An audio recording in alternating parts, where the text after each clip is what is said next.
Hi everyone, thank you for watching. This is Boy Jimenez of the Boy J. Lunao Game Farm.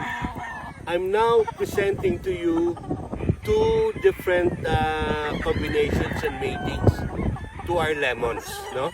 Ito po, if you want to start right, kung gusto nyo mag-umpisa ng tama, solid foundation, mataas ang winning percentage, at saka good looking, at saka super healthy.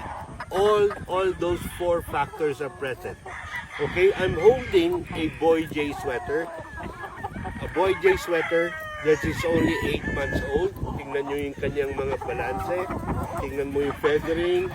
Kita mo talagang typical na sweater. Gawa po namin ito. Aming sariling mating. So itong leg band number nito ng sweater is 1210. Ito po. Yan siya. Yes. 8 months old. Ito po ang 4 pure lemon sweaters that are also 8 to 9 months old. Carbon copy. Pareho lang sila lahat. Like a pea on a pod.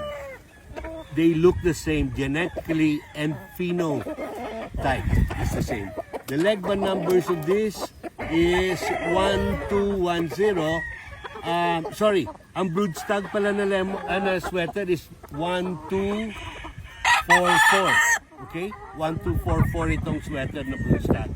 Ang pullets, ang leg band number is 1210, 1224, 1228, and 1235.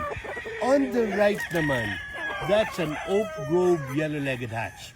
Ganun din, the age of the mga early bird banded yan. 8 months old. Ganda din yun i-breed sa lemon. You will come out with a full straight comb family. That's a completo ricados. You have the yellow-legged hatch and you have the pure lemon pullet. Perfect. The leg band number of the pure yellow-legged hatch is 1229. 1229 po.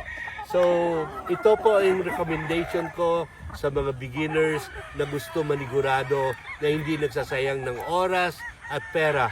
Mayroon na kayo, pagka nakapalabas kayo nito ng 4 na pullets, nako, makaparami kayo kaagad in such a short period of time. That's the advantage of breeding quadro than a trio or a quinto. For this case, quinto. Mas mabilis kayo magparami. Salamat po. Hopefully, you will listen to my verbalization of the breeding. Kasi I really want to inform all of you what are the best matings from our farm. I cannot say about the other farms. Kami po, yun ang aming recommendation. Salamat po and ingat po tayo lahat.